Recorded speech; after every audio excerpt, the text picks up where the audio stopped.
Welcome back inside Golf Talk Canada. Well, we're here at TaylorMade HQ today taking a look at some of the newest TaylorMade products. For irons, it's the P770s and P7CBs. As for the wedges, the high toe 4. All of these are just jam-packed with technology. Now, a couple weeks ago, I chatted with Matt Bovey all about these new products, and man, they had me excited. So let's go take a look and see which products work best for me.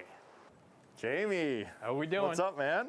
Good to see you. Good to see you, dude. Let's go. Well, I'm looking forward to today, man. So I've learned all about the new product already. And Matt Bovey told me some great things. So currently irons, I have the P7MCs, and I'm a high toe guy as well. So what do you think? You're perfect for this. Okay. We're talk a little bit about P7CB, and we got some new high toes for you. Yeah. With a few different grinds, as I'm sure Matt told you. So it'd be great to get you to try, see the performance of your current clubs versus what we can get you into with the new stuff. And I'm curious too with the combo set possibility. I know some guys on tour already have the P7CBs in there, some sort of variation too. So maybe a combo set? Yeah, you can get a guy like Morikawa who's got a P774 iron, and then he goes 5 through 9 with a P7CB. And then the nice thing about these irons this year is it's a little easier to combo. Yeah. Kind of separating them from the other two irons on the other end of the spectrums, the MBs and the 790s. So it should be a little easier for you to combo as well. Well, what do you say? Let's get this party going. Let's go. Let's do it. All right, Jamie, here we go. So currently I have a 7-iron, P7MC. I've got the Project XLS, and I've loved these irons, I gotta tell you. And it might be a shaft thing, the clubs together, but I've been able to flight these shots way more than I have before. Well, I think this will be a really good test for you, I think, too, because you even talked a little bit about, hey, you are still gonna have some misses with that product. And one thing with MC is it's a little bit close in terms of spec right now to MB. So we're trying to separate that a little bit. So when you get a chance, we built up this P7CB for you in the same spec. So it'll be really interesting to see what happens when you use your gamer and then get to try the new product as well. So maybe I hit a couple with my current gamers. We see what the numbers are like, and we give the new ones a try. You bet. Let's do it.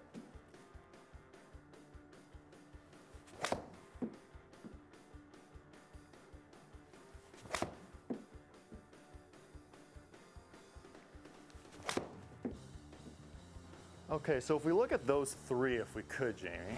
You're pretty consistent in terms of how you're launching, your spin rates are all in the 5,000 range with a 178 carry. And like you said before, you hit a pretty high ball. I do, yeah. So even trying to flight this down, you're still at 129 feet. So it's good. You're gonna be you're able to hold greens there for sure. But that's never an issue.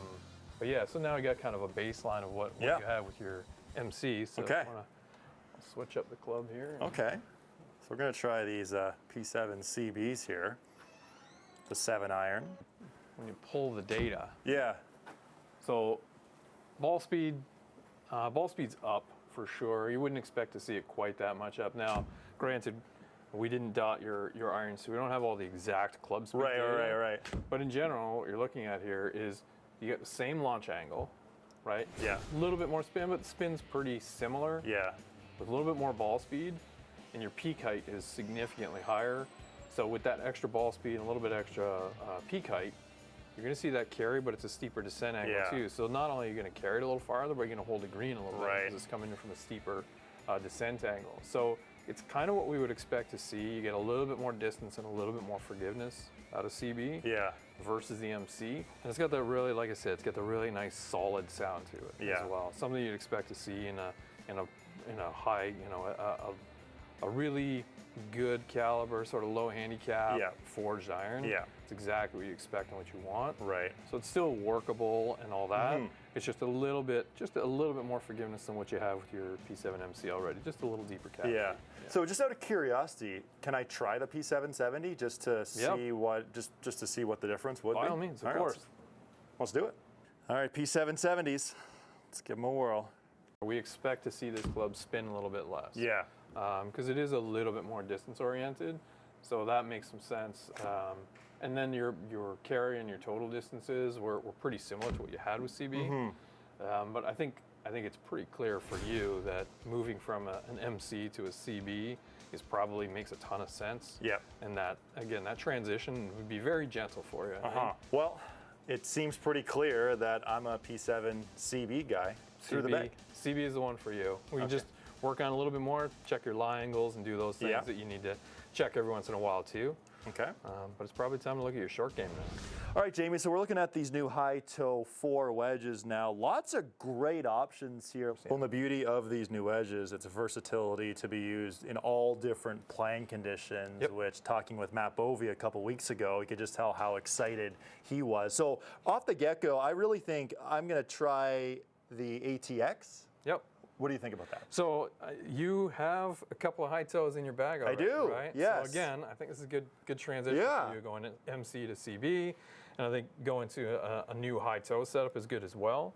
But it might be something where if you're still interested in using 3 high toe wedges, maybe you're standard in that lower loft, the 52 and the 56, but in a 60 degree, maybe you're into something like the ATX or an ATV, right? Something that just offers a little more versatility around the green.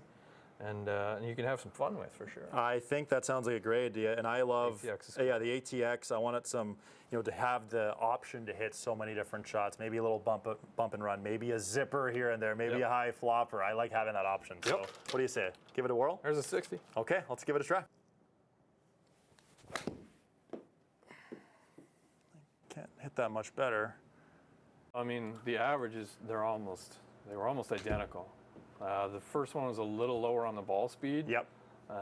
But it was also launched a little bit lower, which is why it ended up at the same location. Kind of flighted it down. And I like that versatility to have the chance or the option if it's windy or if you got to keep it low or anyway that it still flew a very similar number. Yeah, but everything you had, I mean, it's over 10,000 RPM, which is great. So there's some new groove technology that's in there as well with some laser etching in between the grooves. It's called our spin tread system. So it's going to add a little bit of spin, get some fresh grooves, obviously. Yeah. But over 10,000, you're gonna start to get that hop and stop, if not start to pull back, and everything is right around 100 yards for you, which is great, which is fantastic. Just what the doctor ordered. Yep. So I think we got the 60 down pat. Let's give the 56 a whirl. Let's go. Let's go. 111 carry versus 98, so you got 13 yards of coverage there, or a gap between those two wedges, which is pretty much exactly what you'd be looking for. Obviously, your spin's a little bit less as you start to de-loft the club. You're going to get a little less spin out of it. So ball speed's a little higher there with a 56, which you expect to see. Yep. So it looks like it's a pretty healthy gapping story there for you. Yeah. It's just a matter now of really dialing in whether it's the perfect grind for you, or you prefer a standard bounce, or what it might be. But as someone who's been in the high toe family for a while, it feels like that's a good match for you. Well, Jamie, look at that. Pretty seamless. We have the P7 CB, and we have the 60 degree in the ATX, the 56 in the ATX as well. Maybe is that what you expect or see a lot from guys going P7 MC and making that transition for the irons first? For the irons first, for sure. And again, I think a guy like Colin Morikawa is someone you can look to. If there's a player on tour who's looking for that little bit extra help and has made a jump already, then it makes no sense why a player just who's playing a couple times a week out here wouldn't do the same. So there's a little bit extra help, a little bit more forgiveness. And again, like you saw in the numbers, pretty seamless transition for you. And the wedges too. I mean, I hit a couple shots and I knew right away, especially with the 60, that club's going right in the bag because it's great in all conditions, hitting a bunch of different shots. Absolutely, and that's exactly what it's for. So with the 5 different grinds, every player is going to find something that fits their game or fits the course that they play. And you're able to change that, obviously. Maybe you want to use a standard bounce in the 52, 56, and then use something a little more versatile in your 60 or something to that effect, Well, there you have it. So the P7 CBs, couple new high toe 4 wedges going in my bag. Jamie, thanks so much for your time today. It's been fun. Pleasure, anytime. Golf Talk Canada continues next.